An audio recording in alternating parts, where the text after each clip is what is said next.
Welcome to everyone tuning in to join us for the December edition of the Samuel Lawrence Foundation's First Fridays series. My name is Lance Gould, and I am the host of First Fridays, and we're going to do something a little different this month. We're going to both look back and look ahead. That's a very January thing because, of course, Janus was the two-headed Greek god who looked ahead and behind, but we're doing it in December because, well, we feel this is a good time to be taking perspective. Major geopolitical changes loom ahead, and the work that the Samuel Lawrence Foundation does is more important than ever. In fact, there are four key areas that Samuel Lawrence does its work: promoting the arts, education, and science, as well as decrying the dangers of nuclear waste. And today we're going to look back at highlights from the last 11 episodes of First Fridays and pick the most important moments that dovetail with these four sectors. Joining me today are two key members of the Samuel Lawrence Foundation team: Samuel Lawrence Foundation President Dr. Bart Ziegler and Programs Director Taylor Moore. Before we get started on that review, Bart, what are your reflections on 2024 and the work that Samuel Lawrence Foundation is doing? Thank you, Lance. It's truly an honor to welcome you to our final webinar of 2024, hosted by the Samuel Lawrence Foundation. As we gather here today, I find myself reflecting on what has been an extraordinary year, a year of challenges, breakthroughs, and most importantly, hope. At the heart of our mission lies the belief that education, the arts, and the sciences have the power to transform lives and shape our future. This year, we have seen countless examples of that transformation in action, whether through innovative approaches in education, the resilience of artistic expression in uncertain times, or the tireless pursuit of scientific knowledge. 2024 has reminded us the strength of the human spirit.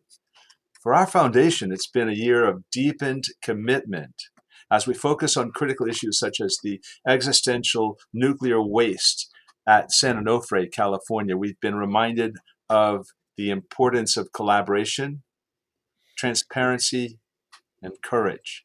The progress we've made and the conversations we've sparked are a testament to the idea when people come together with purpose, meaningful change is possible. Thank you for being part of this journey with us. Let's take this time together to reflect, to inspire, and to continue building a brighter, more sustainable future. Thank you.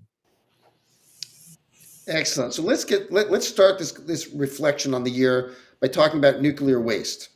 Viewers may not know this, but 3.6 million pounds of nuclear waste is stranded at the beach, just 100 feet from the ocean at San Onofre, California, not far from San Diego, something the team at SLF is trying to change.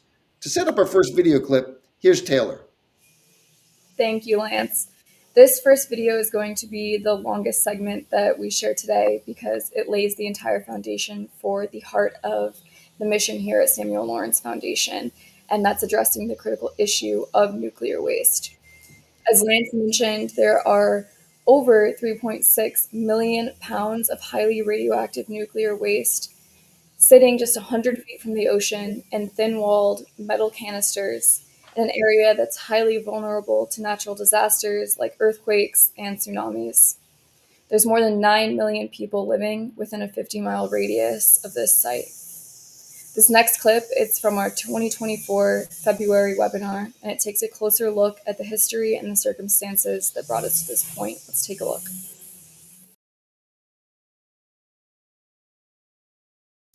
So I have to ask, Admiral, how did 3.6 million pounds of such toxic waste get stranded next to Pendleton on our beach? It's stuck at Pendleton because there is no repository, long-term repository for the waste across the entire country. So until we find a solution, that waste will have to sit there. But in the world of nuclear, the risk factor that we use in the Navy is if there was a risk at all, any percentage whatsoever, you did everything that you possibly could to abate it or you stopped it. And that is not the case under the current conditions.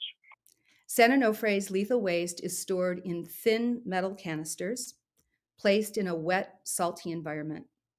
These canisters were engineered not for long-term storage in any location, let alone a marine environment 100 feet from a rising ocean. Since temporary storage was the presumption, Edison selected cheaper thin metal canisters that were far less robust than the thick casks being used in most other countries that had nuclear power. In the loading process, there is a very large risk that those canisters were scratched as they slid down into their storage silo, completely different from what might have been designed had NRC actually seen a working variant of the process, which they did not. We have pictures of a scratch going the full length of the canister. There's a patch maybe 4 to 5 inches wide of obvious corrosion. The whole design philosophy behind these canisters is that they were there essentially to be a temporary storage until the fuel would be moved to a permanent repository. That is now an open-ended time frame. So these temporary canisters are now essentially permanent canisters for all intents and purposes. A much less noticeable threat, I think, is gaining more attention now that the king tides and extreme weather conditions from climate change are becoming more apparent. With sea level rise comes groundwater level rise, which currently fluctuates near the bottom of the canisters. Capillary wicking action of moisture allows water to flow through the soil in all directions, including upwards. And by looking at the conditions of the tsunami wall, you can see the effect the ocean has had on metal and concrete.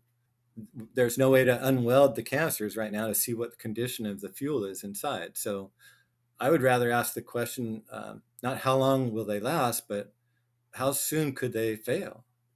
That's really the question, the largest question that everyone who's involved here continues to ask. And it is the whole issue on a thin-walled canister and how many or what has happened to those thin-walled canisters in the process of movement. Are any of them scratched? Did they receive a scratch? And how deep is that scratch? Because the corrosion of that thin-walled canister is totally dependent on the environment that it's subjected to. And that's where the risk factor really comes in when they say, well, the risk is minimal. The risk is not minimal because it cannot be measured. And if it cannot be measured, then you have to assume that it can occur. So if a tsunami hit songs, what type of catastrophe would we encounter? When it does, the devastating effect will far exceed that of the ongoing Fukushima disaster, simply because of San Onofre's proximity to a very dense population. So much other infrastructure would also be destroyed that nuclear waste at San Onofre could only be protected by addressing this issue before the big one hits. We need to move the canisters to higher ground, switch from thin canisters to thick casks, and build a robust above-ground storage facility like they had at Fukushima. Those casks survived unscathed. And then get involved. Make sure that individuals understand and know what they're facing. It is not something that's going to solve itself without pressure. And that pressure needs to come from the local community and the local citizens who expect something to be done for their own safety's sake. Wow, rewatching that clip and hearing it live now, or watching a tape of that then live clip, it seems like a movie, a disaster movie, the setup to a disaster movie, like something about 3 Mile Island or Chernobyl. We're talking about thin-walled canisters. We're talking about marine conditions that can impact and corrode those casks, those thin-walled casks. We're talking about a huge population. And let me just note that was Admiral Len Herring who was speaking. A high up admiral in the Navy. These are not liberal loons. These are, a conservative admiral from the Navy. This is Gary Hedrick of the San Clemente Foundation. This is Greg Jasko, former director of the Nuclear Regulatory Agency. These are the people who are warning of these of the impending disaster that lies ahead. So my thought was it just reminds me of a disaster movie, but it's very real. Bart, what are your thoughts? Lance, that's so aptly put. We at the Samuel Lawrence Foundation are so grateful to not only the partners, but the support we've gotten from the community around the nation. All these speakers that came, that you've seen on stage, were also at our symposium that was put on at UCSD, with introduced by the director of the Scripps Institution of Oceanography. This has just been this is a preposterous situation that has been well represented in that clip. Thank you, Taylor.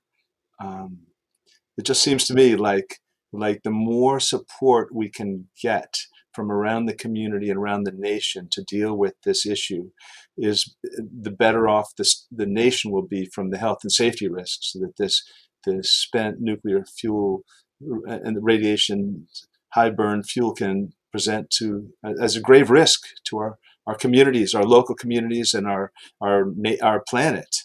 Bart, if I could just add that, like, you hit the nail on the head there, and I think Gary Hendricks said it in the video clip. It's not a question of how long they will last. It's like how long until they fail. I think we have to look at it from that perspective. The urgency of this is not like how long will these thin wall canisters last. It's how long until they don't.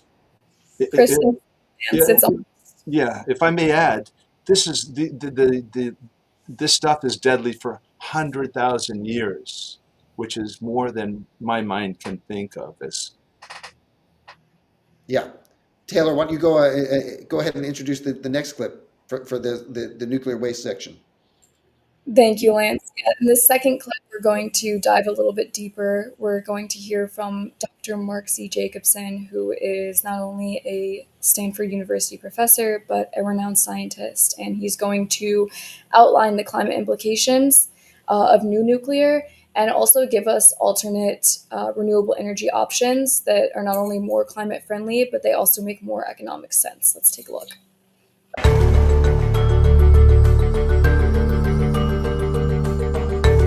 It takes 10 to 22 years between planning and operation of every single nuclear reactor ever built. And most recently, it's mostly between 17 and 22 years in liberalized markets versus 0.5 years for rooftop solar. If we're going to invest in one technology, such as nuclear versus wind and solar, we're pretty much committing ourselves to not solving the climate problem on any short timescale. It's 15 to 24 times the capital cost for new nuclear compared with new wind or onshore wind or utility scale solar. Because of the time lag between planning and operation, nuclear will never pay off its CO2 and pollution emission it causes. So in terms of solving the problem of climate change and air pollution and energy security, new nuclear is no help whatsoever. Good clip. Mark Jacobson, great friend to the show, great thinker. And what's important here to note in context is that a lot of experts point to small modular reactors as a real key critical component to a phasing out of fossil fuels. That we need to get rid of fossil fuels, so we need to bring in renewable or clean energy. And a lot of people look at nuclear as a clean energy, but it isn't clean when you look at the waste that is the byproduct of this endeavor. And what do we do with that waste? And as Dr. Jacobson points out, the time that will take to build these small modular reactors, about 15 to 17 years, it's too late. It's going to be much too late for us if we wait that long to build these reactors, and the carbon emissions from building those won't pay off in the long run for actually utilizing them.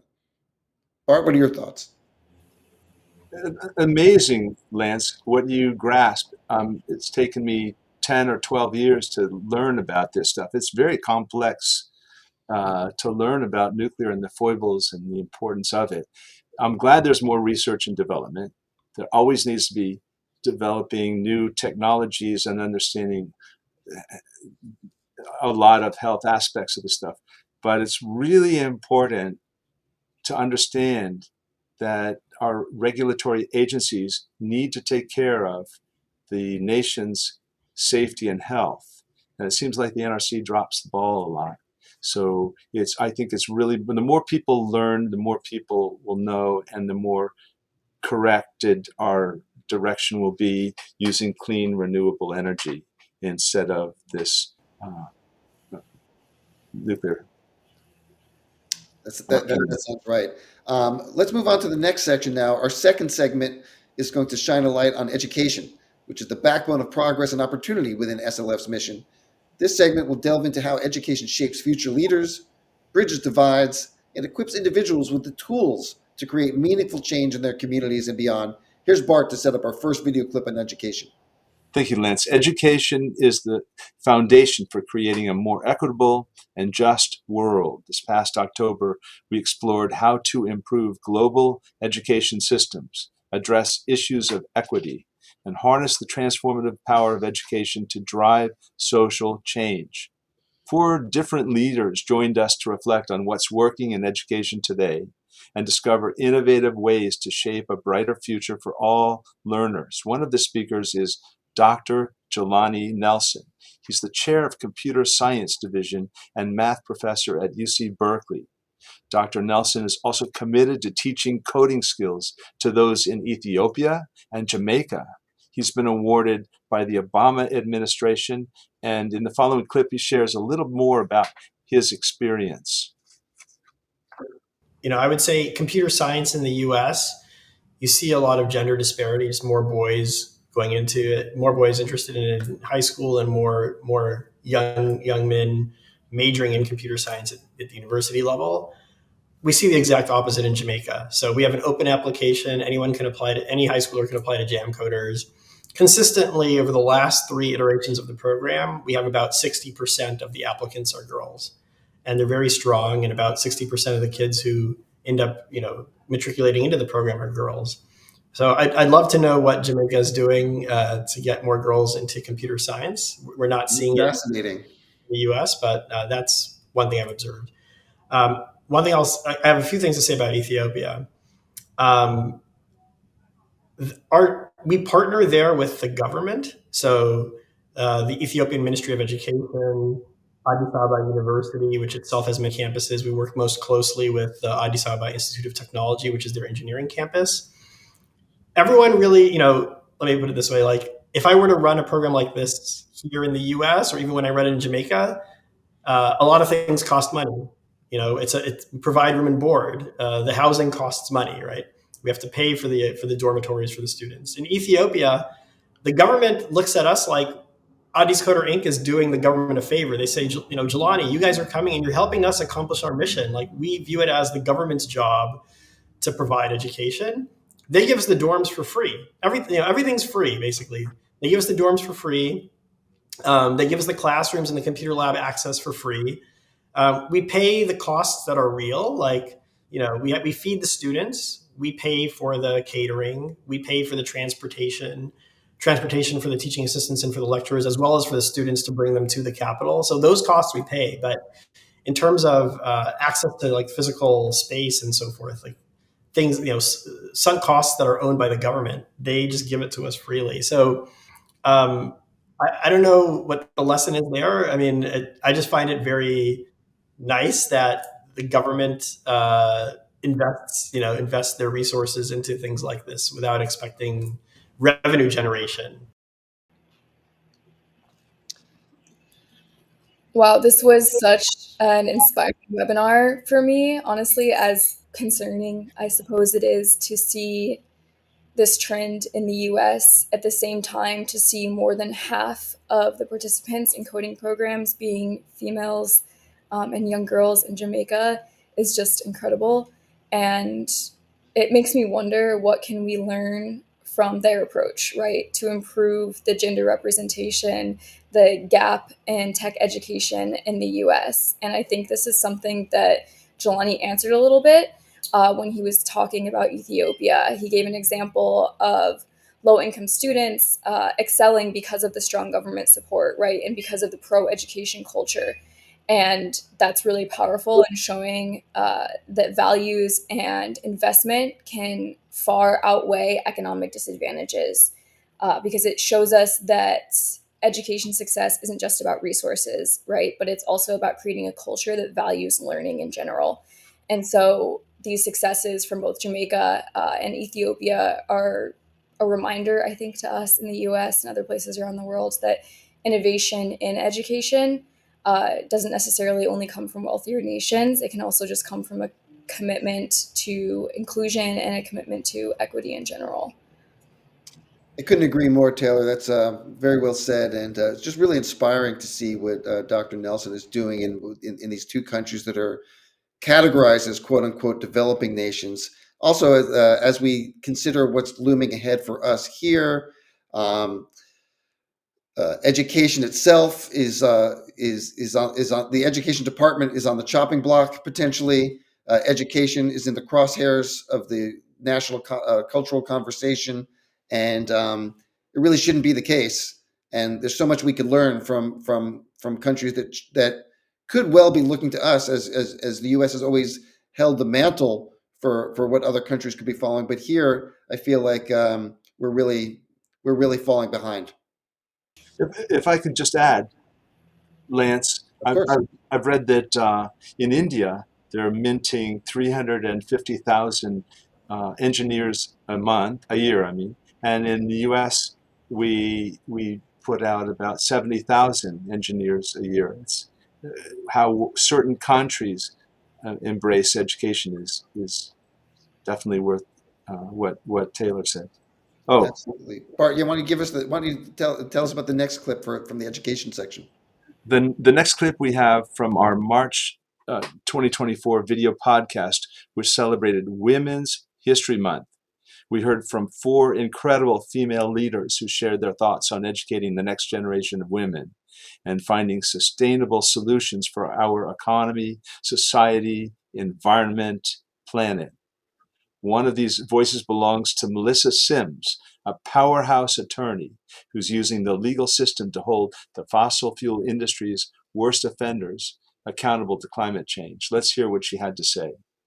Mm-hmm. And you're taught every night before I went to bed, my mother would say, "What did you do to help other people today?" Right? So it's part of ingrained in your sinus rhythm as to finding ways to right wrongs. And that's part of what I do now is I look to see who is affected by this. And 9 times out of 10, it's a community of color. And so then I try to find innovative ways to get around certain laws that are on the books to try to get them some compensation or just get it cleaned up. Wow. I really appreciated Melissa sharing almost like a personal story here. She told us about how her mother would ask, "What did you do to help other people today?" And I think that just perfectly exemplifies how we can kind of use education to instill a sense of service and a sense of empathy in young people. And again, it makes me think or wonder, I suppose, what type of impact that this could have if we integrated something like this into, let's say, school curriculums, middle school curriculums around the US, and used it as a type of reflection exercise or like a service learning project in communities. And that's something that we also try and do here at the Samuel Lawrence Foundation. Our goal here is to foster as much community engagement as possible and to get communities participating in both local issues and in global issues. And we do that by supporting partner organizations and fiscal sponsors because we want to strengthen everyone's community presence as much as possible through education. She also is so inspiring. She reminds me so much of Erin Brockovich, and such a great role model, such a great woman role model. I love what she's doing in these communities, fighting for them from the legal from a legal perch, and it's just wonderful to see. And she's having real results, really having the fossil fuel companies on the run in so many instances. Let's move to our third segment, which celebrates the arts, another cornerstone of SLF's mission alongside science and education. This section highlights the transformative power of the arts to inspire change, foster connection, and address pressing challenges through creativity and expression. Here's Taylor to set up the first clip for this section. Thank you, Lance. So here at SLF, we definitely recognize the power that art has to both transform communities and to connect people in ways that sometimes words just can't. So in this next clip, we're going to hear from renowned muralist Hubert Massey, and he's going to share his perspective on how the arts can be a unifying force for both addressing social challenges and also fostering a sense of identity and a sense of belonging. Hubert, we have other panelists here today, Elisa and Mark, who represent the performance arts. But as a visual artist and a public artist, tell us about how your relationship with the audience is different. Clearly, you don't get that instant feedback from an audience like a dancer or a musician does. So tell us about your relationship with the audience that way. Well, so because the pieces that I do is in the public side, and uh, like I was referring to before, um, I try to get the community involved because when I come into communities, I create these large pieces of artwork or installations and all. So we do community forum. We have dialogue, and when we have dialogue amongst the community, we really get a good sense of history and culture of the community. Um, for instance, in the city of Detroit, there was a place called Ferry Street, where African Americans couldn't walk on Ferry Street around the early 20s or so, and so Mary Bethune, she was buying homes throughout the United States, bought a home on Ferry Street and Brush Street. And so the person who was selling the house said, well, we'll sell you the house if you move the front entryway from Ferry Street to Brush Street. So if you go there today, you actually see a beautiful porch with pillars and a bricked up wall, but you'll see the entryway that's on the Brush Street. And so in the mural, I did a large tile mural, it was 30 feet by 30 feet. We incorporated that in the mural because we wanted to be able to tell that history and that story about those experiences and all. And just to get that type of information by having those conversations really brings things to light so that we can work on change. The other thing was there was a large a mural that I created when people were doing Black Lives Matter. We did Power to the People. It was a 300-foot by 25-foot mural that we put on the street of Woodward, right down in the heart of Woodward. And there were so many people who resonated with that. One, Detroit went through a lot of things in the 67 uprising. And two, Detroit is a little different. And we wanted to pretty much showcase or express ourselves through the art of language that we use for the power of the people. And that resonated. Hubert, wow. First, I just want to note to the audience that Hubert Massey is a renowned muralist in a discipline that's really it's very difficult and he has a real legacy from one of the greats. Diego Rivera is one of the most world famous muralists who did a series of murals in Detroit, and Hubert learned um, from his students. So Hubert has a direct line to some of the most famous muralists. Has a direct line to one of the most famous muralists in the world, who also has a Detroit background. And the other thing I wanted to note is when you hear about how an African American person could buy a home in Detroit, but only if they move the entrance to another street. That's the kind of fact that's under attack right now in so many conservative red states where they're trying to rewrite history and not let African American history be told.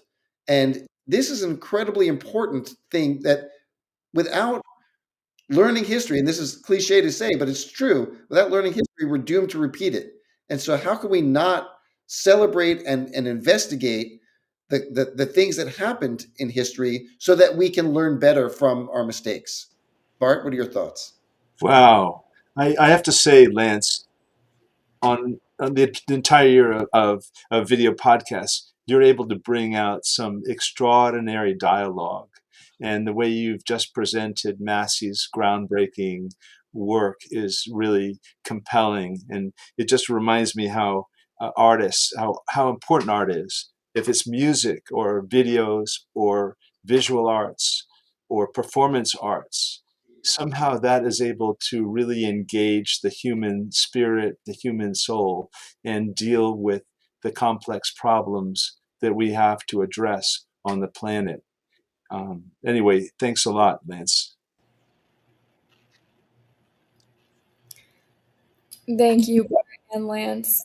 So, something I've been bringing up a lot during this episode is inspiration, and I'm going to talk about it again here because I feel like it's pertinent. So, when we think of our oceans, right, they're not only incredibly important, they cover, I believe, more than 70% of Earth's surface, but they're more than just that. They're more than just ecosystems. Um, Oceans inspire a lot of art around the world. They inspire storytelling, and they just create like a general sense of wonder that can connect people no matter where we are. And Diana Nyad, who is the legendary endurance swimmer that swam from Havana, Cuba to the Florida Keys, really brought this connection to life for us. In this next clip, it's from our June 2024 World Oceans Day webinar. Diana talks about and reflects on this insanely profound beauty of our blue planet and how her awe for the oceans fuels a deep sense of responsibility to then protect them. Her words just remind us that the arts, just like her story, can really help amplify and give a platform to these critical messages and help inspire actions. Take a listen. I think the most emotional commentary that I know of that's come about our blue planet comes from astronauts. The only speck that they see in all of this universe, this chaos that we know of as of today, the only one that's blue is planet Earth. And I pulled up that wonderful Carl Sagan quote. God, I miss Carl Sagan. I don't know about you guys, but he said it's our responsibility to preserve and cherish that pale blue dot, the only home we've ever known. And I can tell you that I myself, more than ever, standing on a shore or standing on a boat, to be immersed in this pale blue dot brought me to tears and a sense of awe of the beauty of our planet, our blue jewel of a planet. But it also brought me to a sense of responsibility. Like when I get out, when I finally get out and get on the shore again, I've got to remember. I've got to remember the stunning beauty of this home of ours, this blue planet, and what can I do to keep these catastrophes? What I think a lot of us think, well, there's nothing we can do. It's so big. It's like talking about the billions of stars. When we talk about, when Matthias tells us about the size of this plastic blob in the Pacific, what in the world can we do about it? Well, he and his group are doing something about it. Emily is doing something about it. And at least all of us can do one little thing, and that's not to use single-use plastics anymore. Wow. Taylor, what a compelling clip. I'm just moved by, I could watch that 20 times. She has so much to offer in terms of bringing not only her courage of swimming 110 miles in the ocean, but just what a message. Lance, what do you think? I think that it's wonderful to put this into the arts section. The movie that was based on Diana's attempts and final successful attempt to swim that 110-mile channel from Havana to Key West was made into a movie, and it was an Oscar nominated film with Jodie Foster and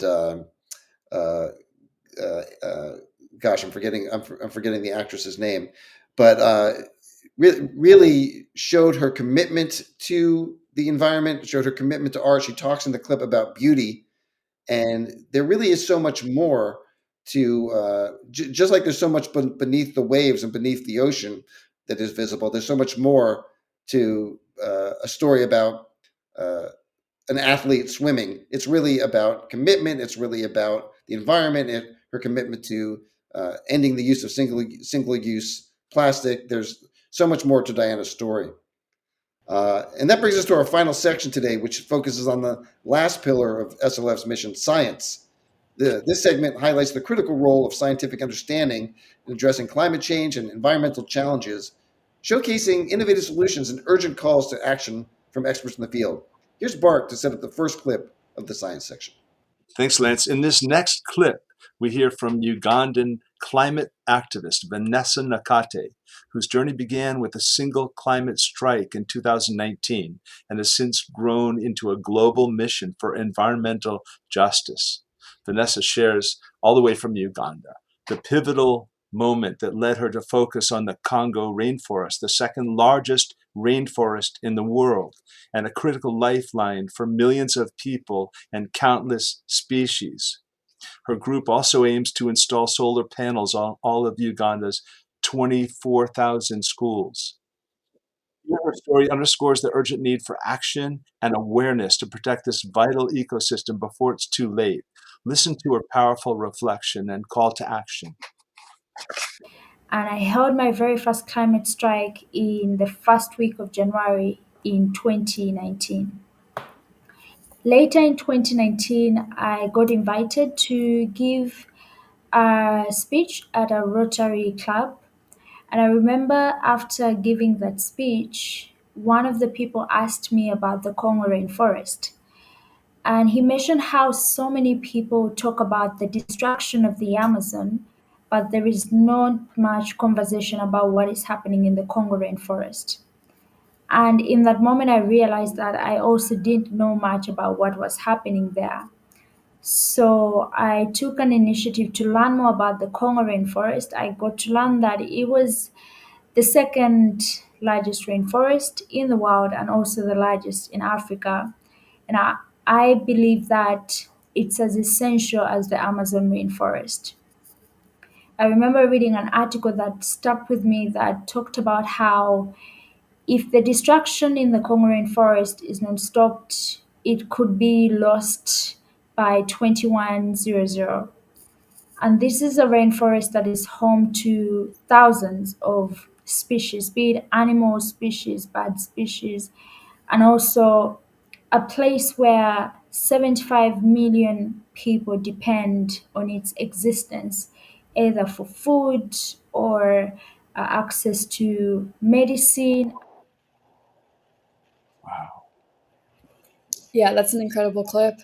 And I think that Vanessa's story is a really powerful reminder about how awareness can spark action, right? Not to, jump too far back, but it makes me think of our segment we did today on nuclear waste, where we talked about needing awareness. And when people don't know about an issue, they're not going to act. But back to Vanessa, I think she's completely right. She's talking about how we essentially need to broaden our focus beyond what we think of as mainstream or well-known environmental issues, like the Amazon, for example, to instead include other ecosystems that are just as critical, right? Just as vital to our planet's health and to the livelihoods of millions of people around our entire world. And it also makes you think, if we're missing things like this, what else are we not paying attention to? Again, the nuclear waste issue. And then how can we take that initiative, just like Vanessa did, to then make a difference? My thought is that I agree with everything that you said, Taylor. Really, really well said. My thought is that, like Greta Thunberg and like so many other activists who are taking positions that could be unpopular, she was chastised and questioned by her own family about some of these decisions. She really is a heroine, or a hero who, in the face of much criticism from family, friends, society, has led climate strikes in Uganda, has taken a position that the environment is important, and has really shown a light on the Amazon gets all the attention deservedly, but this Congo rainforest basin, which many of us are not familiar with, and I'm not as familiar with as I could have been until Vanessa pointed out to us, is a critically important ecosystem that needs to be preserved, just like the Amazon. When they say the Amazon is the lungs of the world, so is the Congo rainforest basin. So there are so much more to be learned from this wide world in which we live, and which and where environmental abuse is taking place all over. And we also can learn from her uh, leadership position of being strong in the face of withering criticism, which is something, again, as we face a new geopolitical landscape coming up in the next few months, in the next month, and the next few years. We've got to show courage to stand for what's right. Lance couldn't have said it better, but just to let the audience know that we have a couple copies of her book. So if you write to Samuel Lawrence Foundation and want a copy of her book, we will be able to share that. In this final clip, we hear from Hank Rogers, a visionary leader who turned a personal experience into a mission to revolutionize energy systems. His work in Hawaii, a state uniquely positioned to lead the transition into green renewables, demonstrates the power of engaging communities and driving legislative change. Let's hear how this transformative journey unfolds. Hank, you founded Blue Planet Alliance after successfully leading Hawaii to become the first U.S. state to legislatively mandate a transition to 100% renewable energy by 2045. That's a law. Hawaii has to go 100%. Tell us about how you got started on this initiative and what some of the measurable results have been so far. So I had, after I sold my company, I had a near-death experience, which helped me to find my missions in life. My mission number one is to end the use of carbon-based fuel. I read in the newspaper that it was going to kill all the coral in the world by the end of the century. And so Hawaii, spending $6 billion on fossil fuel every year, and $3 billion of that going to electricity, was the perfect place to get started. So we engaged the children and we engaged the adults, and then finally we pushed the politicians and passed the law. It took us a number of years, but at the end we prevailed, and since then we've changed the business model of the utility, so they make more money by switching to renewables. And today Hawaii is at 36% renewable energy. I just absolutely love this clip. I think that Hank's story is the perfect way to wrap up and close out our final episode of the year here, because it leaves us with a sense of hope and with a sense of purpose. His journey, it really shows us that even the most crazy, ambitious, large goals, like he talks about ending our reliance on carbon-based fuels, right, they are achievable. But we have to work together and we have to stay persistent. And I also want to note how he engaged every level of the community, right? Community is something that we talk about again and again here at SLF, but it's so incredibly important. And Hank, he was engaging children all the way up to legislators, policymakers. And it just goes to show yet again that real change happens when everybody plays a part.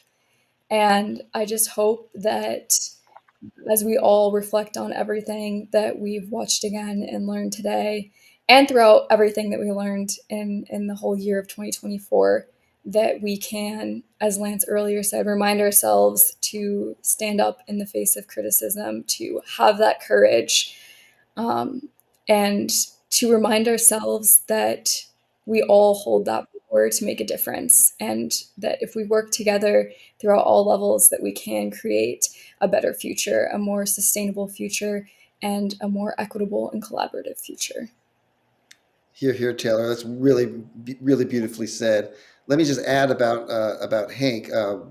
Some of the work that they're doing at Blue Planet Alliance.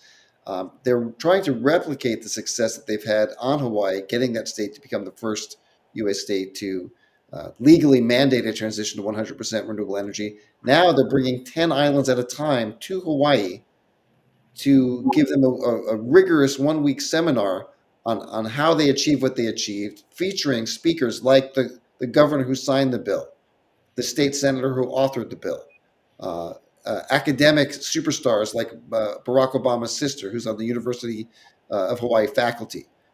And if the U.S. is going to pull out of the Paris Climate Accord, like it seems that they may now with the new administration, it's up to states and countries to lead the way themselves.